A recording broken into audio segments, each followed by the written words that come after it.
শাড়ি লুঙ্গি দিয়ে জাকাত আদায় করা, এটি আমি মনে করি এটা এক ধরনের প্রদর্শনী মাত্র। বাস্তবতা হলো জাকাতের টাকা হিসাব করে যদি কোনো ব্যক্তি, কোনো একজন ব্যক্তিকে, এই 8টা খাতের কোনো একটা ব্যক্তিকে যদি তিনি প্রতিষ্ঠিত করতে যায়, ধরুন তাকে একটা ভ্যান গাড়ি কিনে দেয়া, ঠেলা গাড়ি কিনে দেওয়া, অথবা একটা কাঁচামালের ব্যবসা ধরিয়ে দেওয়া, একটা বাদামের দোকান ধরে দেন 2000 টাকা দিয়ে, 2500 টাকা দিয়ে, তো আপনার জায়গা থেকে আপনার উদ্দেশ্য হবে যেন ওই লোকটা কোনোদিন আর আমার কাছে আর হাত না পাতে। প্রিয় দর্শক, আপনাদের সবাইকে জানাই আন্তরিক শুভেচ্ছা ও স্বাগত। আপনারা দেখছেন তৃণমূলের পর্দায় আপনাদের প্রিয় ইসলামিক অনুষ্ঠান দ্য মেসেজ অব ইসলাম। আজকের পর্বে আমরা আলোচনা করব জাকাতের বিধান কি, এবং শাড়ি লুঙ্গি দ্বারা জাকাত প্রদান করা যাবে কিনা, এবং জাকাতের গুরুত্ব ও তাৎপর্য এ সম্পর্কে আমরা জানব।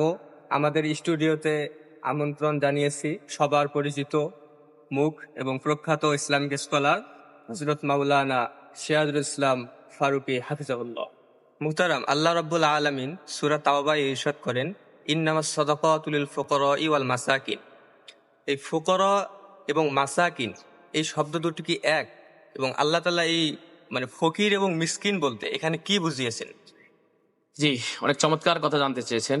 আসলে যদিও বা আমরা সাধারণভাবে মনে করি ফকির এবং মিসকিন এটি বাংলা শব্দ মনে করি, কিন্তু আসলে ফকির এবং মিসকিন এক জিনিস নয়। শব্দ দুটি সচরাচর ব্যবহার করার কারণে আমরা মনে করি যারা সমাজে গরিব অসহায় অন্যের কাছে হাত পাতে তারাই সম্ভবত ফকির এবং মিসকিন। আসলে এটি এমন নয়। ফকরা এবং মাসাকিন দুই রকমের শব্দ। ফকির তাকেই বলা হয় যিনি অন্যের কাছে হাত পাতেন, অন্যের কাছে গিয়ে সাহায্য চান, তাকে বলা হয় ফকির। যারা আমার সমাজে রাস্তা ঘুরলে, বাজার ঘাটে গেলে, ঈদগাহ মাঠে গেলে, মসজিদে গেলে বিভিন্ন সময় আমরা সায়েল দেখতে পাই, যারা আমাদের কাছে হাত পাতে সরাসরি, দেন আমাকে, স্যার আমাকে 10টি টাকা দান করুন, আমি খাবো, বা আমি এইভাবে যারা বলে এদেরকে ফকির বলা হয়। কিন্তু মিসকিন আর ফকির এক নয়। মিসকিন হলো তারা যারা মানুষের কাছে হাত পাততে পারে না, কিন্তু তাদের অবস্থা ওই হাত পাতাদের মতোই। যদি আমি উদাহরণ দিয়ে বুঝাই তাহলে আপনার বুঝতে সহজ হবে, দর্শকদের বুঝতে সহজ হবে। সেটি হলো এই, আমি দর্শকদের জন্য বলবো, আপনি আপনার বাড়ির আশপাশ খুঁজে দেখবেন, আপনার আত্মীয় স্বজনের মাঝে কাউকে খুঁজলে পাবেন, দেখবেন যাদের এক সময়ের অর্থনৈতিক অবস্থা খুব ভালো ছিল, কিন্তু এখন বিভিন্ন দুর্যোগের কারণে হতে পারে, গরিব অসহায় হয়ে গেছে, নদী ভাঙ্গনের কারণে হতে পারে, অথবা দুরারোগ্য ব্যাধিতে পড়ে স্থাবর অস্থাবর যা আছে সব বিক্রি করেছে, অথবা তার একটা চাকরি ছিল, তার চাকরি শেষ হয়েছে, যে কোনো কারণেই তিনি এখন পথে পড়ে গিয়েছে, বসে গিয়েছে। সে যে সমাজের একজন গ্রহণযোগ্য ব্যক্তি ছিল, সম্মানী ব্যক্তি ছিল, এখন এই সম্মান থাকার কারণে তিনি কারো কাছে যে হাত পাতবেন এই লজ্জায় তিনি হাত পাততে পারতেছেন না, কিন্তু তিনি আবার চলতেও পারতেছেন না, তার দেয়ালে পিঠ থেকে গিয়েছে। তো মিসকিন আর ফকিরের পার্থক্য এরকমের। ফকির সরাসরি ব্যক্তির কাছে হাত পাততে পারে, তার লজ্জাবোধ হয় না। আর মিসকিন হলো তারা যে ওই ফকিরদের মতো অসহায় তারাও, কিন্তু তিনি হাত পাততে পারেন না। জাকাত ভিত্তিক সমাজ ব্যবস্থার এটি একটি দাবি।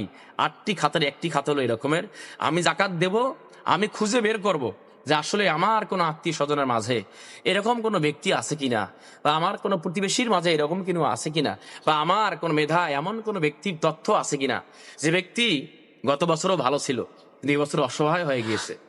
তাকে খুঁজে বের করে সে চাবে না লজ্জায়, আমি গোপনে তার কাছে গিয়ে সহায়তা করব। তবে এটি জেনে রাখা দরকার, কাউকে কোনো দান করতে হলে দান করার একটা অন্যতম কৌশল হলো, রাসূল বলেছেন, ডান হাত যা দান করে বাম হাত তা জানে না। অর্থাৎ তিনি গোপনে দান করেন। কি হাত দান করছেন? পকেটে হাত দিচ্ছেন, দিয়ে দিচ্ছেন। আর এই ব্যক্তিগুলো আরশের ছায় স্থান পাবেন, রাসূল সাল্লাল্লাহু আলাইহি সাল্লাম বলেছেন। এই জন্য ফকির হলো তারাই ফকির যারা অন্যের কাছে হাত পাততে কোনো রকম দ্বিধাবোধ করে না। মিসকিন হলো তারা যারা অন্যের কাছে হাত পাততে তারা লজ্জাবোধ করে। জি জি মোহতারাম, আমি মোটামুটি আমার যতটুকু মেধা আমি আপনাকে জানালাম। দর্শক শ্রোতা সেভাবে যাচাই করবেন ইনশাআল্লাহ। জাযাকাল্লাহু খাইরান। বর্তমান আমাদের সমাজে, আমাদের দেশে প্রচলিত শাড়ি, লুঙ্গি বা অন্যান্য বস্ত্র দ্বারা জাকাত প্রদান করা হয়। এ প্রসঙ্গে শরীয়তের দৃষ্টিকোণ কি? এই শাড়ি, লুঙ্গি অথবা অন্যান্য বস্ত্র দ্বারা জাকাত প্রদান করলে জাকাত কি আদায় হবে? আচ্ছা, জি, আলহামদুলিল্লাহ, খুবই চমৎকার কথা বলেছেন। আসলে জাকাত আদায় করার ব্যাপারে আমাদের দেশের কিছু লোকের চিন্তা আছে, আমার 10,000 টাকা, আমি কুড়িগ্রাম শহরে যাব, কিছু শাড়ি কিছু লুঙ্গি নিয়ে এসে কিছু লোককে আমি দিয়ে দিলাম। আসলে জাকাতের সিস্টেম এটা না, জাকাত আদায়ের সিস্টেম এটি নয়। জাকাতের যেটা মূল উদ্দেশ্য, একজন ব্যক্তিকে পুনর্বাসন করা। ধরুন, আপনি একজন ব্যক্তিকে একটা কাপড় দিলেন, যারা জাকাত নেয় তারা কিন্তু বছরে 5টা শাড়ি পরে না। তিনি আরেকজনের বাড়িতে গেলেন, সেখানেও একটা কাপড় দিলেন, আরেকজনের বাসায় গেলেন, সেখানেও একটা কাপড় দিলেন। এরকম 10টা কাপড় তিনি যদি বছরে পায়, এই 10টা কাপড় নিয়ে তিনি ঈদের দিন কি আনন্দ উপভোগ করে, সেই সুযোগ তো তার কিন্তু নাই। এই জন্য শাড়ি লুঙ্গি দিয়ে জাকাত আদায় করা, এটি আমি মনে করি এটা এক ধরনের প্রদর্শনী মাত্র। বাস্তবতা হলো, জাকাতের টাকা হিসাব করে যদি কোনো ব্যক্তি, কোনো একজন ব্যক্তিকে, এই 8টা খাতের কোনো একটা ব্যক্তিকে যদি তিনি প্রতিষ্ঠিত করতে যায়, ধরুন তাকে একটা ভ্যান গাড়ি কিনে দেয়া, ঠেলা গাড়ি কিনে দেওয়া, অথবা একটা কাঁচামালের ব্যবসা ধরিয়ে দেওয়া, একটা বাদামের দোকান ধরে দেন 2,000 টাকা দিয়ে, 2,500 টাকা দিয়ে, তো আপনার জায়গা থেকে আপনার উদ্দেশ্য হবে যেন ওই লোকটা কোনোদিন আর আমার কাছে আর হাত না পাতে। জাকাতের দাবি এটি, অর্থাৎ বৈষম্য থাকবে না, তিনি যেন আর কখনো হাত না পাতে। আমরা কি করি? শাড়ি নিয়ে আসি, লুঙ্গি নিয়ে আসি। আমার একটি অভিজ্ঞতা থেকে বলি, যেই শাড়ি লুঙ্গিগুলো বাজার থেকে নিয়ে আসা হয়, এই শাড়ি লুঙ্গিগুলো বছরে যেগুলো বিক্রি হয় না, সেগুলো শাড়ি লুঙ্গি। কিন্তু তাহলে একদিক থেকে ওখানে ধোঁকাবাজি হচ্ছে, অপর দিক থেকে তাকে শাড়ি লুঙ্গি দিয়ে সে কিন্তু প্রতিষ্ঠিত হতে পারছে না। এই জন্য আপনাকে 50 জন ব্যক্তিকে শাড়ি দিতে হবে, এটা জরুরত নয়, বরং আপনার একজন ব্যক্তিকে আপনি প্রতিষ্ঠিত করুন। একজন ব্যক্তিকে আপনার সমুদয় টাকা তাকে দিয়ে আপনি তাকে দাঁড়ানোর শক্তি দেন, একটা দোকান ধরিয়ে দেন, ব্যবসা ধরিয়ে দেন, অর্থাৎ তাকে পুনর্বাসন করুন। এরকম যদি আপনি করতে পারেন, আপনার আমার এলাকার প্রতিটা জাকাত দাতারা যদি এই কাজ করতে পারে, আমার এলাকা ধরেন 10 জন ব্যক্তি আছে গরিব মিসকিন, তারা প্রতিষ্ঠিত হতে পারে। এই 10 জন ব্যক্তি যদি আমি এইভাবে জাকাতের টাকা দিয়ে প্রতিষ্ঠিত করাতে পারি, তার ওই 10 জন ব্যক্তি, দেখুন, একজন ব্যক্তি তার পরিবারে বাজার করে খাওয়ান, সেটিও তার সদকায়ে জারিয়া। এই জন্য জাকাতের দাবি হলো শাড়ি লুঙ্গি নয়, বরং জাকাতের দাবি হলো মানুষকে পুনর্বাসন করে দেওয়া। এই জন্য ইসলামের কোনো ইবাদতেই কাউকে দেখানোর জন্য করার কোনো সুযোগ নাই।